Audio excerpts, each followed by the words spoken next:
Welcome to this episode of the Video Creator Show. I am Grant, and today I am speaking with the Redneck computer geek. He is a really interesting guy. He has all kinds of fun vehicles and contraptions that he works on, and he's real good with his hands, and it's really just fun to see what they do, whether it's like driving things through the mud or working on tractors. It's just a bunch of backyard shenanigans, and I love it. I'm into it. So without further ado, I think it would be easier to have him better describe what he is up to.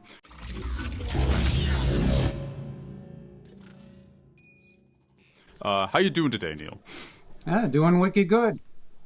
Right on. So before we were talking, or before I started recording, you were telling me an amusing story where you died on YouTube. Can you explain what that means? Yep. So I'm one of the few YouTubers that got to go and see what would happen if they ended up dying on YouTube. So basically a few years ago, YouTube got bought out by Google, and when Google bought them out, they tried to make YouTuber more personal. So they ended up releasing all of our actual names. And so my name, Neil Greenleaf, which is now Googleable thanks to them, got released. And it turns out there's another Neil Greenleaf in Maine, or rather there was, who died 6 months after this happened. So I ended up getting to go and see like condolences coming in that I had died on YouTube. I had people messaging, and I had to actually put like block things for the condolences and stuff as part of my blocked words and things, because people were commenting and so sorry and rip the Redneck computer geek and stuff. So it was, you know, heartwarming that people missed me for the fact I died, but I'm still here, much to the haters' dislike. And I like to think it made you feel very loved. And some would argue that making videos is an art form, and that the value of somebody's art goes up after they died. So in some weird way, do you feel like this helped your YouTube channel? Without question. It honestly did. It was one of the more weird PR campaigns that could ever potentially have happened, because like a month later when I posted a video, because I took time off when that happened. I took like 3 weeks off because I just couldn't deal with it for a while. It was overwhelming. Because if I was to respond to a comment, people would respond to the comment asking who was running my channel, because I was dead.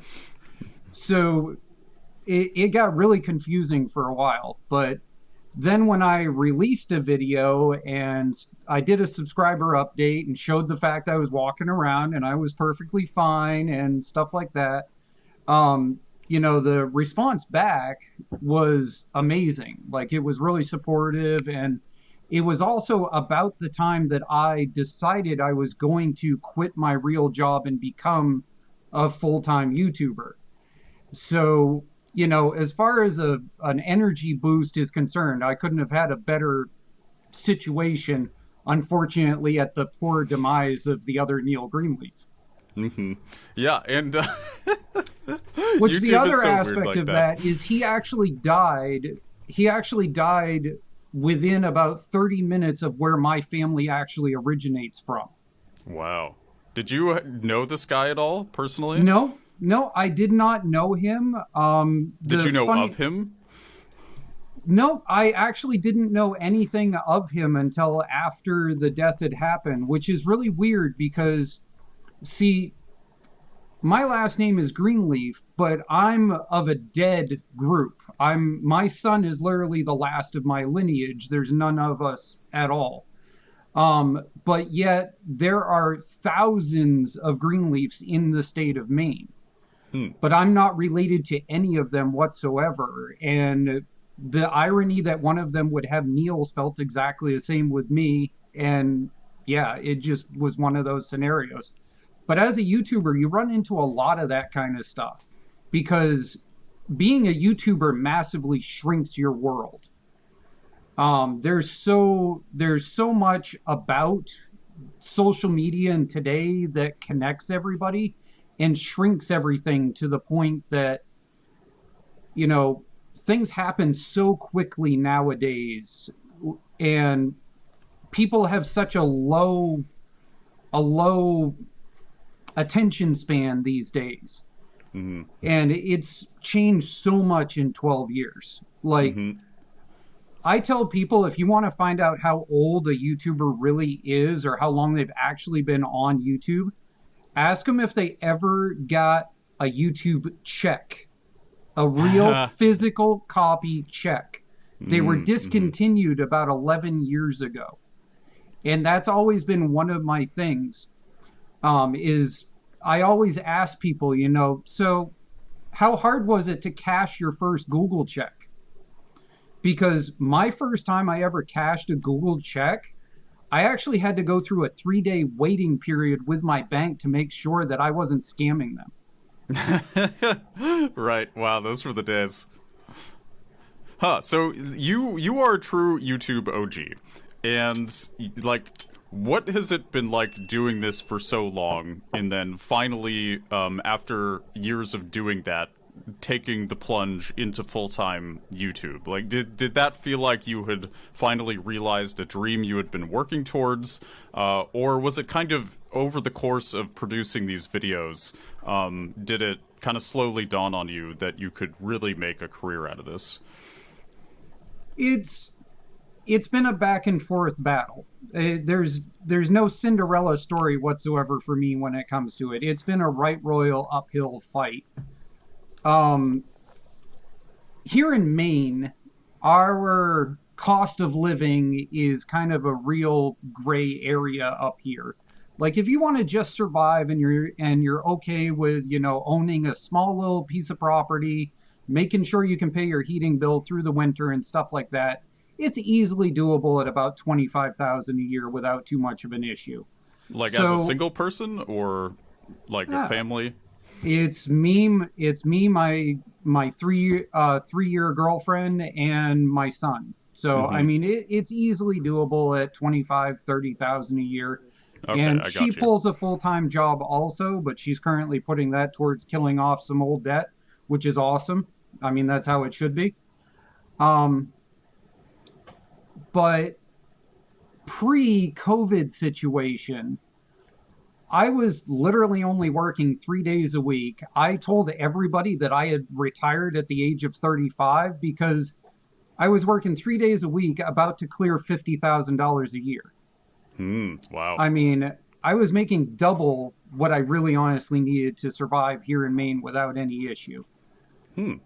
Now, now is a totally different story. I am fighting to survive, and in all honesty, if the small engine world hate doesn't calm down a little bit, there's a good chance that either I'm revamping the channel or this might be my last year. Mm-hmm. And what is going on with the small engine world hate? Like, I noticed you disabled comments on some videos with kind of small engine vehicles. I wasn't sure if that had anything to do with that. Yeah, Like, that what is wasn't going me. on That with was that? YouTube. They disabled the comments. Yes. So if I had to politically describe YouTube as when I started YouTube, I would describe it as like the United States in the 1970s. Hmm. I would describe it as very American, very DIY, very just do what you want, whatever, hippies are fine, just make sure to put a shirt on when you come in the store, whatever. That's what I would describe the YouTube I joined. The YouTube now, I would describe as like, it's going to come across as really, really like harsh, but I would describe it as pre Holocaust Germany, Mm-hmm. where you either fit in with what YouTube's group wants of CEOs and whatever, and you fit what their basic idealism is, or they will slowly ghost ban you to death. Yeah. And that at one point was guns. Mm. I have friends on that were on YouTube that now do not exist on YouTube because their channels were based around reloading guns. And YouTube went on this witch hunt about it, and they ended up killing the channels. The Mm-hmm. witch hunt that hit me, because I saw the witch hunt for guns coming, and I decided then and there to actually dump all of my gun related videos. You won't find anything gun related on my channel because I saw the witch hunt coming. Um, and when YouTube went on this big thing about kids and kid protection and supposedly caring about what kids are watching and stuff like that, YouTube is not proactive. YouTube is extremely reactive, and they are reactive in the sense of a tidal wave. Hmm. And so they came through and they killed monetization across anything that even remotely had a keyword associated with kids. And so a lot of the videos that you will find on my channel that do not have comments, that has nothing to do with me. That has to do with YouTube somehow tied that video to being a kids related topic, cut it Because there were down kids to in the kids video driving the monetization. vehicles. Yep, they cut it down to kids based monetization. One of my number one examples of that is I have a kids gas powered Power Wheel video. And that gas powered Power Wheel video pre their witch hunt was making $400 on average a month. Hmm. After the witch hunt, I now make $12 a month on average off that video. Oh, that And sucks. yes, and that is the hardest part about being a YouTuber is that you have no say. You're literally at the whim of YouTube, which is not how it used to be. And that's the reason why, as harsh as it is to say, I compare YouTube now to pre-Holocaust Germany type setting. You're Mm-hmm. either part of what they think is the master whatever, or you're just one tick away from, yeah. Yeah, YouTube has unfortunately become very, like, they're trying to censor the platform, and I guess more specifically, they're trying to make it as monetizable as possible, right? So, if you're a channel who never swears and doesn't have kids content that could possibly be construed as offensive in any way, or like there's a certain mold that they do want you to fit, and this is something that I ran into. I'm sure you remember in 2017 the adpocalypse on YouTube.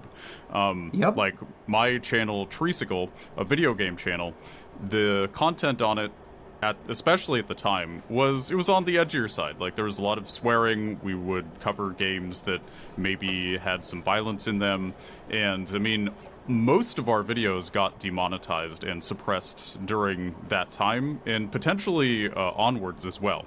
And Yep. you know, I don't want to entirely blame YouTube for the trajectory of my channel in particular, but that certainly played a part, and that could be really frustrating, especially when you are relying on it for income and when it was so reliable for so long. Yeah, YouTube, it has changed a lot over the years, and especially with kids content. Like you were talking about, like COPPA that got passed. Now I'm sure you see Mm-hmm. any video you upload, you have to select, is this for kids or not? And you always want to select not, unless, I mean, it is literally for kids, but, you know, that makes it much harder to monetize, having something for children. And in some ways, I think that can be good, because there were people who were kind of exploiting children and putting, like, weird content in front of them. But then in some ways, you know, when you just have kids in a video driving small engine vehicles through the mud, it's like, why would that get flagged? That doesn't make sense. Like you're like caught in the crossfire of something that really has nothing to do with you. Like I know the video you're talking about, Yep. and it was perfectly wholesome and fun. Like it They just, there's no keyworded reason. Power Wheel. That's what I figured out years later. But why? Like what? Why Power Wheel? I don't understand. I have no idea, but if you upload anything, I have to be really careful of it with my son being involved in videos and stuff like that. If you upload anything that YouTube's AI algorithm will take anything that's in a keyword for them to do with kids, and they will actually scan the video looking for the perspective of children and adults. And so anytime I upload anything that has the word Power Wheel in it, I have to make sure that my son and me are never in the same exact clip. Whoa. Because at that point, it sees the AI that it's a child next to an adult, and that triggers their kid reference. Wow, that's wow, that is so weird. How did That's you the figure that out? reason why one of my mud run videos with the gas power wheel is not tagged as for kids, and one of them is. The video that is tagged as for kids that got totally castrated down to $12 a month, you can see the perspective of kids and children next to adults. The other video that didn't, it is only zoomed in on the action of the children in the Power Wheel. Hey there. You probably know the Video Creator Show is brought to you by VidChops.com. What is VidChops.com? Well, it is an editing service that will take the horrible burden of editing off your back. We all know video editing. It's tedious. It takes forever. But what if you had a professional who did it for you? You go to sleep, you wake up, it's done. Wouldn't that be magical? VidChops.com. Hire a professional, save yourself time and energy, and take your YouTube channel to the next level. What? I mean, I'm sure you're as baffled by this as I am, but I'm curious, like, why would it matter if there's an adult in the video with the kids? If anything, wouldn't that make it better or something? Like, why demonetize that? I have no idea, but suppress that's that? been the ongoing thing. I mean, YouTube just is not what it used to be. YouTube used to have honor. It used to be that if you created something, that people gave you props for it, and that, you know, YouTubers used to give shout outs to each other for projects and stuff like that. And now YouTube is honor amongst thieves. If you come up with something new on YouTube, you have 6 months to make as much as possible off of that new idea before some larger YouTube channel decides to clone it or steal the idea. It's absolutely the worst I have ever seen it. Any new build that I come up with either has to be so redneckily extreme that they can't clone it without it blatantly being obvious, or I have 6 months. And that sucks as an inventor. As an inventor on YouTube, it is the worst thing in the world. And my favorite example of that is elephant toothpaste. Elephant toothpaste was a fun kids activity, whatever type thing. Every science teacher in America did it at some point with the kids, whatever. It had one video that somebody did that all of a sudden made it to about 500,000 views. And then magically, elephant toothpaste is what every YouTuber over 500,000 subscribers is doing. And that is the honor amongst thieves of YouTube right there. In the mower world, it's the same way. I have certain videos that have upwards of 2 million views that every wannabe coming in, whatever, they don't even bother to like change my script in the video. That's the even worse part. The worst part is like they'll come in, and because YouTube now has an open what do they call that for people that are hearing impaired so that they can see the text? Oh yeah, the closed captions. Closed caption. You can literally download the closed caption off of a video. So they will go to a how-to video that is doing really well, they will download your closed caption and then proceed to redo the exact same scripted video. And it's horrible as a how-to YouTuber nowadays in that aspect. Like, Yeah, I wasn't. So you're obviously much more in tune with the how-to world than I am. So I'm curious, like, how are you reacting to this? Like, you said that you're fighting to survive, in your own words, with YouTube, yep. and especially with all the cost of living raises in COVID that's hitting everybody. Like, what have you done to kind of pivot with this? So you have been careful about not having you and your son in the same frame, but are there other sort of monetization avenues or platforms that you've been posting to that maybe other people who are dealing with the same thing could also do? Well, it used to be, I used to tell everybody to break out into doing Facebook, but the problem is Facebook, with all of their financial issues, absolutely totally cut the payouts as far as video is concerned. Facebook's payout right now versus what it was a year ago is probably about one third of what it used to be per 1,000 views. So if you do some math on that real quick, you start to figure out just how much you're not making anymore. The other problem is that when Facebook first started to get into the idea of doing video stuff, they knew that they had to steal from YouTube. In fact, they were blunt about it. I was one of the first YouTubers that ever converted and started putting things onto Facebook. I was actually part of their original launch program in beta test. And during that time, they allowed you to post anything. They didn't care. It could be an outright total copy of everything you posted to YouTube. No ifs, ands, or buts. So then, about a year into it, what I call the music awards argument started. All of the free music that is on YouTube that all of us have used for years got tagged so that if it showed up on Facebook, you got nailed, demonetized, and potentially you could lose your monetization in a matter of 2 hits. Jeez. So that is one thing I have warned people about for years now, because I've seen so many people get taken off of Facebook, taken off of YouTube, taken off of whatever, is that the whole music industry is absolutely one crybaby moment away from your videos getting demonetized. And so be very, very careful about what you pick and stuff like that. And the other thing is YouTube is known for music extortion.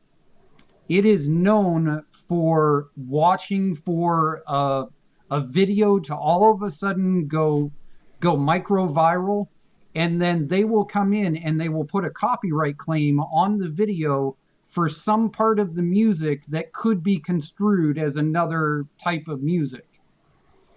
And so you have to be really careful about it, because the moment you use music, you open yourself up to potentially getting extorted.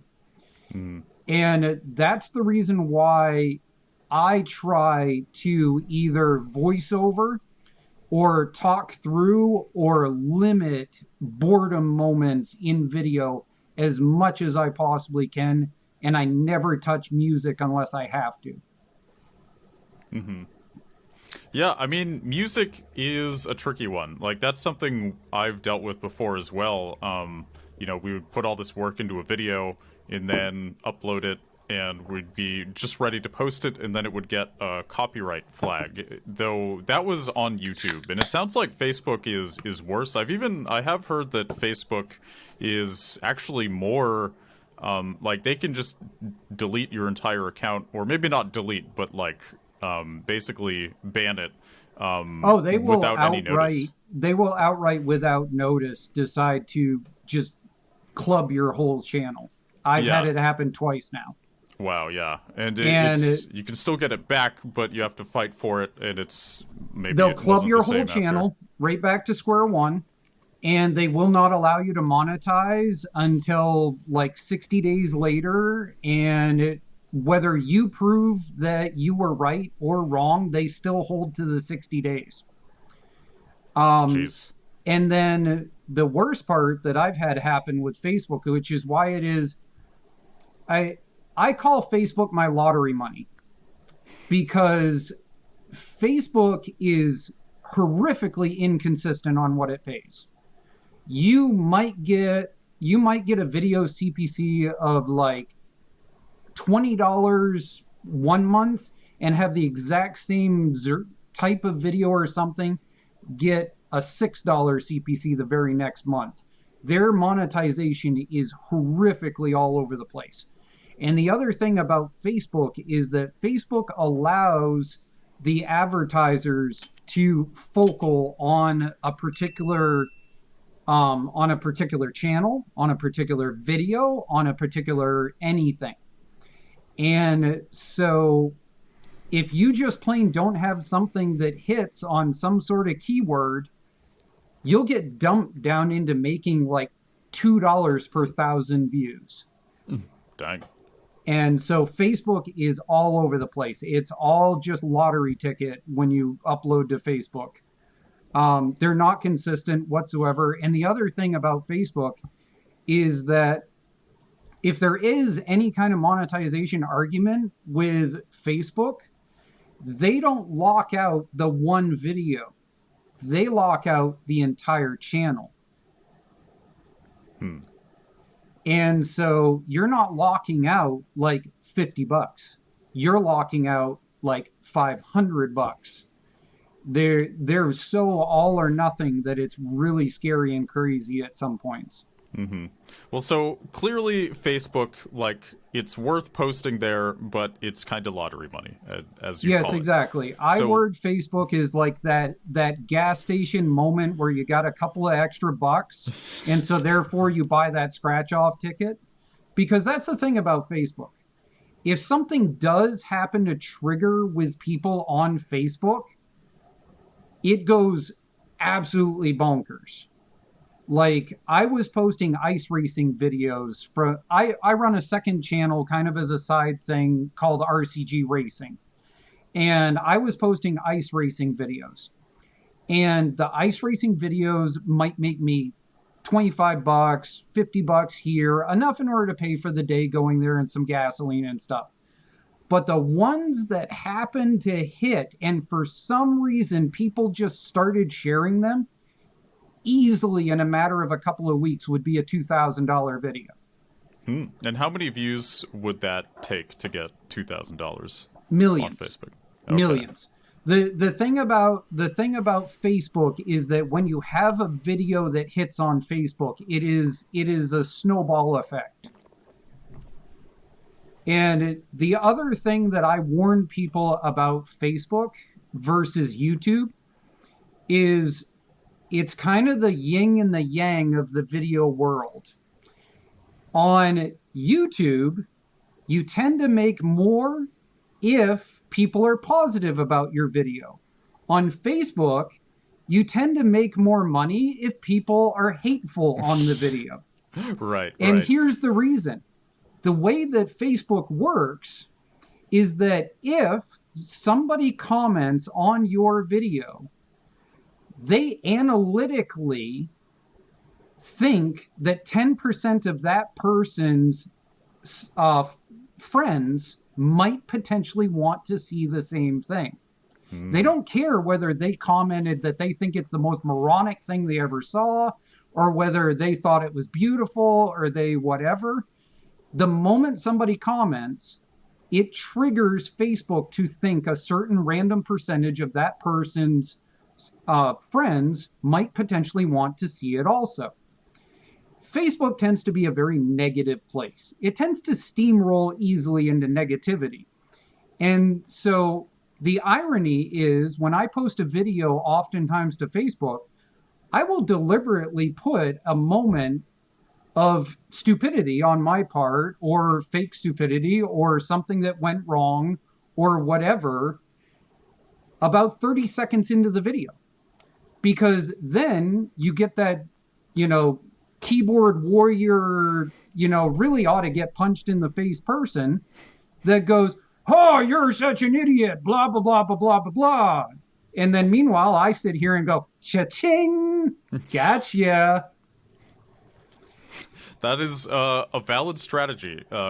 Especially, yeah, Facebook does seem to really value controversy. I feel like in the past YouTube has been like that, but I do think you're right. Kind of more recently, YouTube has shifted more towards positivity. Seems to do the best. Yes. Whereas Facebook is pretty shameless with controversy. So okay, posting to Facebook is one other avenue of revenue, but kind of, is there other things you've done to pivot? So like getting more sponsorships, or maybe doing live streams or something, maybe Patreon, having a store. Like, what are the kind of other ways that you have figured Well, it I can would be I can easier to rack down monetize? through quite a bit of that list. I've actually tried just about all of it without any at some point. Um, Patreon, I've tried Patreon. The problem is, as a how-to YouTuber, Patreon doesn't pay out. Um, you either got to be like an artist, or you got to be something with a very consistent content for excuse me. You got to be something with a very consistent content type for Patreon to work. Um, that's what it's good for. So I've tried it, didn't work out. It just was what it was. I've tried the PayPal idea. I've tried the whole, you know, hey, if this was helpful to you, here's my PayPal account, you know, dump me something on PayPal, whatever. Um, I've had that randomly work out over the years. I was homeless at one point on YouTube. At one point, I went through a right royal trailer park trash divorce on YouTube. I've survived 2 divorces on YouTube. Um, and I'll tell you what, the social media aspect of that is an interesting. You could do a whole entire YouTube channel on that aspect in itself. Um, but the PayPal side kicked in when I ended up getting made homeless during a trailer park trash divorce. Um, People really kicked in. They really helped. Like, I literally leased a piece of property and started building a cabin entirely no holds barred, off grid. Me and my son, we documented everything. We were open about everything. I I didn't openly talk about the trailer park trash divorce. I would reference it every once in a while, just enough in order to go and, say, look, this is why it is I'm doing this, but not, I'm not a pull people through the swamp, whatever type person. I'm a big believer in the aspect that things will come around on people that do wrong. As a 12-year veteran of YouTube, I've seen that happen on many a clone channel. And so it's become a way of life for me that eventually it always comes back to bite them. But so Patreon only works if you're an artist channel. The PayPal idea, it works randomly. TikTok, well, I neither have the booty or the boobs for TikTok, so I stay off of that. Redneckery on TikTok just does not kick off. I mean, it just doesn't. TikTok tends to be, I don't even know how to describe it in the aspect. I've tried it. I've done the whole cut videos down to put on there and stuff like that. And it is what it is. I am a firm supporter of the fact that OnlyFans came up, because you know what it did? It got all the fake boob tube stuff off of YouTube onto OnlyFans where it ought to be. And now I don't have to deal with the fake, you know, hey, look at me while I supposedly work on this chainsaw. Ignore the fact that my bra happens to be too low. Whatever BS videos. That used to chew into a lot of my income. Um, you know, trying to think of some other ones. You talked about sponsorship. That is one that gets really, really delicate quickly. So with sponsorships, the problem is that I have done both the hunt down the sponsorship and I have done both the get offered sponsorships. I no longer do the hunt down sponsorships. I do the they got a hold of me sponsorships. But I do not take any money.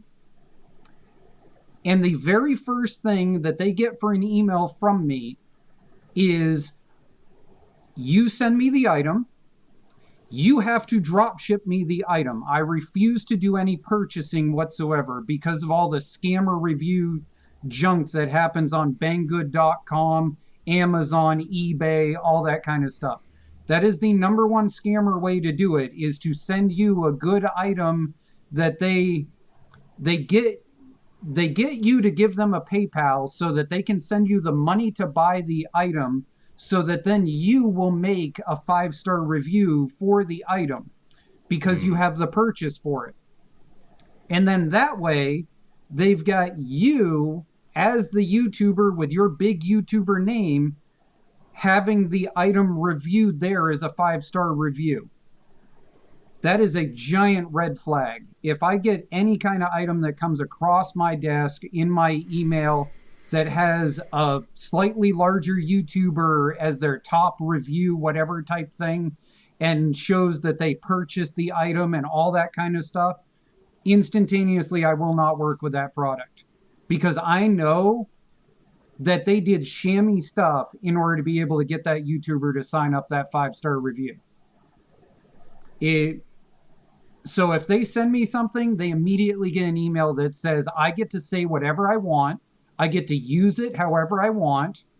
And the moment you send me a script of what I'm supposed to say, I will make sure your item fails in video. Well, so you also said you don't take money from sponsors. Is that... Nope. Okay, so you do or you don't? No, I don't. I refuse. Okay. I refuse. I will not take any money. So the reason why that is because I have a massive pet peeve for any YouTuber that as a how-to person, I have a massive pet peeve for any YouTuber that blatantly teaches people to do something some way so that they have to buy the sponsorship item. I'll deliberately name drop one company in my field of work, which is Go Power Sports. If you ever see a sponsored by Go Power Sports video, there is a 999% chance that A, that YouTuber got paid $500 minimum to make that video. B, they got paid to do that video so that they teach you only to use their part, and there is a good chance you don't need that part as a DIYer. And that is a big, giant pet peeve of mine. Go Power Sports is one of the worst companies about that. They have an entire line of throttles that they sell for small engines, for like the Predators, for the Hondas and stuff like that. And the entire line is based on the idea that you have to cut a governor arm off in the engine. The thing is, every good old boy DIYer out there knows that you don't. You leave the damn thing in place, you hook up your throttle to it, and you don't need the $25 part that they sell. And that is a giant issue I have with a lot of YouTube stuff, is that if you start noticing the same exact sponsorship on every video consecutively, there is a 99% chance that they are A, paid a minimum of $500 per episode, and that they are B, given a script of the exact things they are supposed to say on that episode. Well, what about for a product that you legitimately like and respect, like I don't know, Jackery or something, where it's kind of the portable power bank, you know? Like, would you be willing to do something for? I mean, that's just an example. That's a good example. I actually have the top video on booster pack reviews on YouTube, so that works for me. I beat the snot out of booster packs. That I would bet at this point I have beta tested over 200 booster packs in the last 4 years. I'm known for it. I am known for using them in a junkyard method and really putting them to the test. I've caught them on fire in videos. I've exploded them in videos accidentally. I have been through, like, if you ever get an automotive booster pack and it has a boost function in it, that's because of me. Because a few years ago, I ended up working with a company that I was like, look, this is absolutely cool. This is great. Except for if my battery is below 9 volts, your stuff doesn't work. It won't initialize. I need an override button. And thus the boost button was born. And that actually highlights a part of YouTube that is hard also when you get sponsorship items. And even if you don't get a sponsorship item, even if you use an item in a YouTube video as a larger YouTuber, you can horrifically affect the cost of that item on Amazon and other markets. For example, I actually bought, kind of as a gag, I bought an impact that was made by a company called Vitmon, and it was like $70, and it had a booster pack as its battery that clicked in. I mean, the thing looks like you're holding like a Mac 9 machine gun, because you click the thing into the bottom of it, and it looks like something out of some 90s Die Hard film. And it was $70 the day that I released the video. Within 48 hours, all across Amazon and stuff, that unit, along with the 2 others that were like it, became $120 overnight. Whoa. And that is one of the problems as a YouTuber, is that any product that you potentially endorse, because I endorsed the use of it. I openly showed that I had bought it. That's the other thing. When you, as a YouTuber, I think that it is an obligation of the YouTuber to show the fact that they outright, actually, honest to God, purchased the item. And so oftentimes, if I get something, I will deliberately buy it off of Amazon, and I will deliberately show the screenshot of the date that I bought it, whatever, with the item showing in the picture. But the other thing that does is it makes the viewer comfortable with using your Amazon associate links to buy the item, which is how I make a lot of my side cash. I make a lot of side cash, about probably $300 or so a month on average, from Amazon associate links.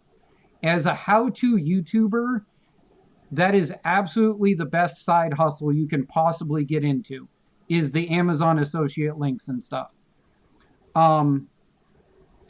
But that's one of my big points, is that YouTubers have a dramatic effect on the cost of items when it comes to eBay, Amazon, even Walmart. I have seen Walmart get triggered by YouTubers in the past. I've seen a YouTuber go on and be like, hey, I bought this particular, Built Hard. There's an engine that is sold on Amazon and sold on Walmart called Built Hard. And if a YouTuber uses it in a video that goes decent, magically, all of a sudden, all of those engines will skyrocket by $30 an engine. Wow, I've never heard of this. Huh.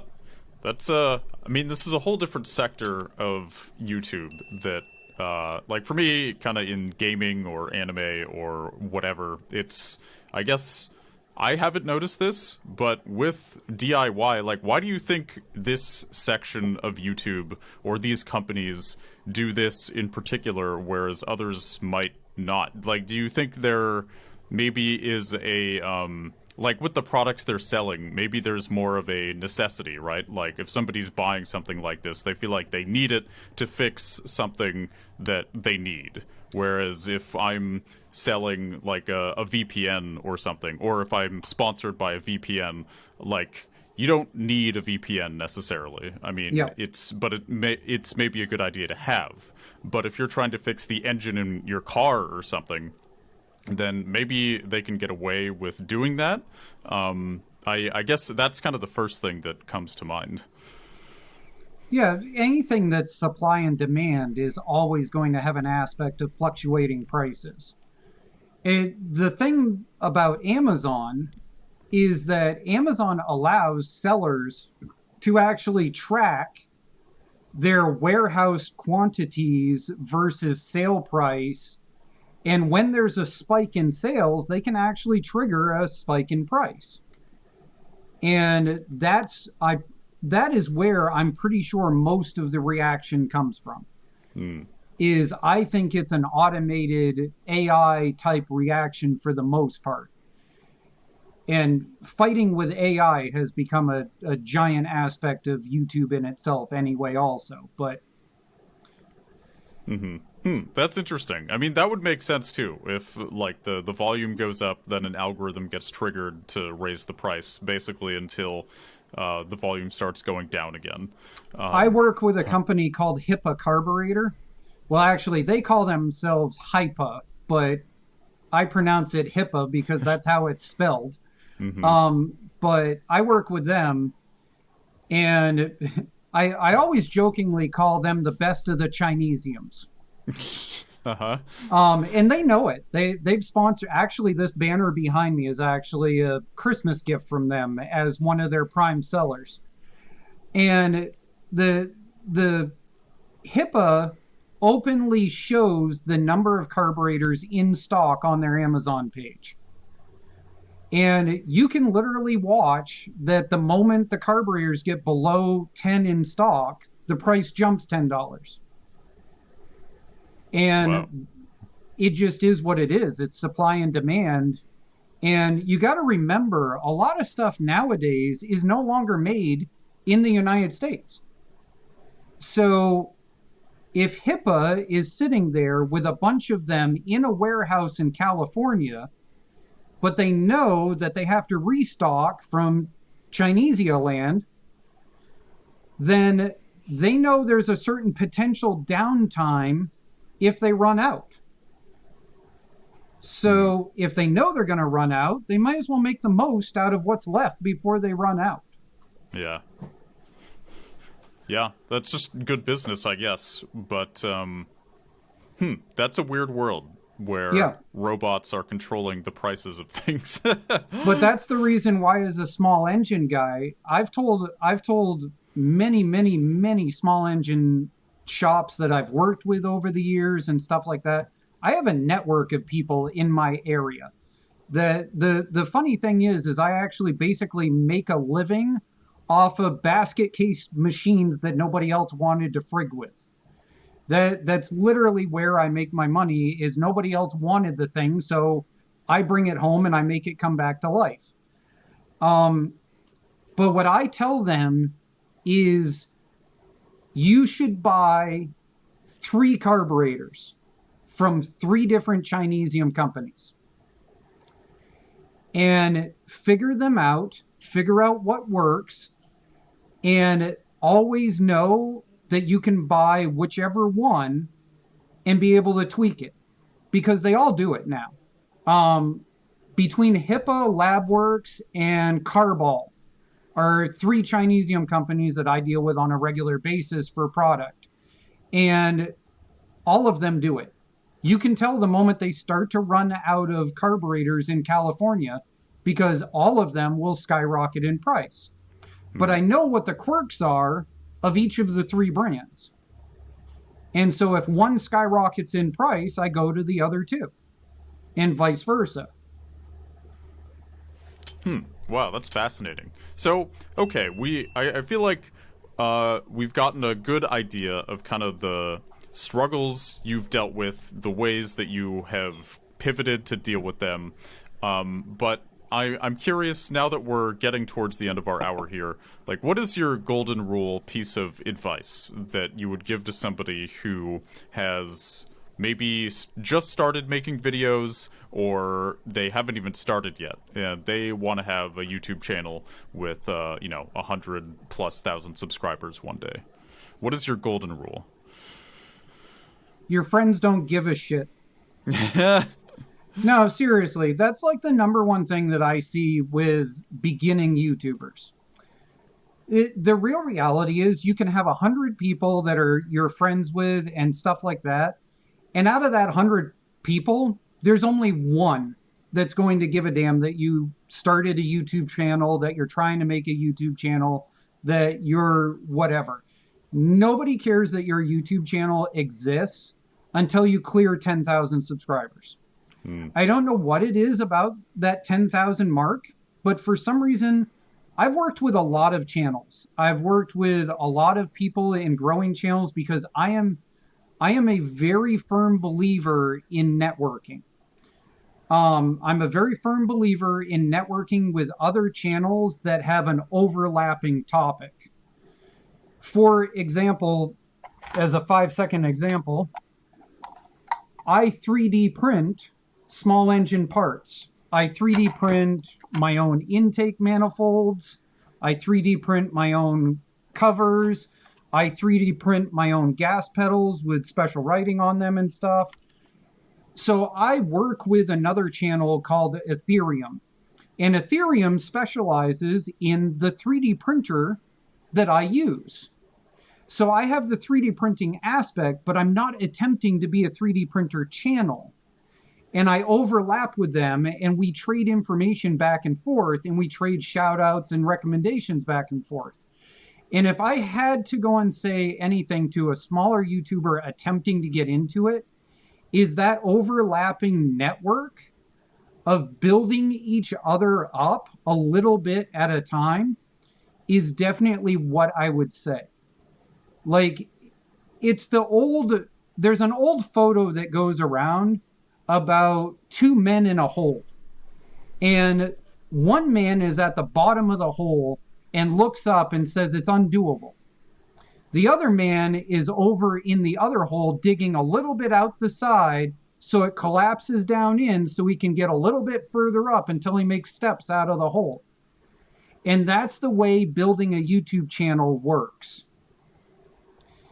The other aspect I would tell any YouTuber as one of those hindsight is massively 2020 things is once you do get an income from YouTube, never take that first viral video moment and spend it on stupid, dumb things. Roll it over into base videos that up your basic income. Because the bigger you get that base, the more that you can do those lottery ticket videos. And don't get obsessed with the lottery ticket videos. Everybody is obsessed with the idea that they're going to magically all of a sudden hit that one viral video. I've been doing this for 12 years. I've only had one video make it over 20 million views. Like, it is easy to hit 500,000 views. I've done it multiple times. I just had a video the other month hit 500,000 views after 30 days. But you never plan on it. What you do is you figure out what your normal base is, and then whatever is extra over that, you cut it off and you roll it into creating your base higher and higher. Just like dividend yield stocks. That's one of the things I also compare YouTube to. If you can understand how a dividend yield stock works, you can be a YouTuber. If you can't wrap your head around how a dividend yield stock works, you should not be a YouTuber. Because it's the same system. And why do you feel like it's the same system? So a dividend yield stock for those who don't know. That's a stock where you get paid on top of, like, as the stock goes up in value, you get paid cash essentially on top of owning that stock that is now worth more. Correct? So if you buy a dividend yield stock, let's say $30, because $30 is my baseline for how-to videos most of the time. If you buy into it at $30, you have to keep the dividend yield stock active for a certain amount of time before you get enough dividend yield that you're actually making a profit on your initial investment. A how-to YouTube video is exactly the same concept. That's the reason why $30 usually is one of my go-to amounts that I work with. My average release video usually pays back about $30 in 30 days. It used to be way more than that before COVID, but currently that's the market I'm working with. So I know that if I invest $30, 30 days later on my next YouTube payout, I will break even. From then on, that video is pure profit. And that's the reason why it is I tell people not to go hunting for the insane, viral video, whatever, because I'll watch people do that all the time. I'll watch people drop $5,000 into a project that only gets like 50,000 views. They make like $50 on $5,000 and go, YouTube sucks, I'm done. Delete channel. Yeah. You can't do that. You got to start with your baseline. And then if you end up out of your baseline, you get that one magical video, then use the money to roll in and up your dividend yield. Mm-hmm. Yep, the other thing about YouTube, which is an interesting aspect, if you're somebody that has, children and stuff like that, you can actually roll over your YouTube channel to your children at the age of 18. So as long as I die after my son turns 18, right, he can inherit directly my YouTube channel and instantaneously have my income from YouTube. Wow. I've never thought about that. That's an odd aspect to think of as a parent. But yeah, like as a parent, my son as my only heir could potentially walk into my income instantly after I die. Right. Huh. Yeah, I mean, it's like inheriting. We brought it business, back around to me dying because we started with me dying. Yes, I think that is perfect. That's the full circle. A very, very happy note to end on, of course. But Neil, thanks for joining me today, and I wish you all the best in your trials and tribulations as a YouTuber. I know there's so many kind of ups and downs with making a living this way, but it seems like you are making your way and being a creative guy. And yeah, I mean, you know tons about your space, so I wish you the best, and I know that it'll all work out in one way or another. Usually tends to, but that's part of being a Mainer. We take everything that's dead after winter and we make it come alive again. Beautiful. I love it. Well, Redneck Computer Geek, everybody, go check out his channel. And with that, thank you so much for being here. I will see you in the next one. Bye, everybody.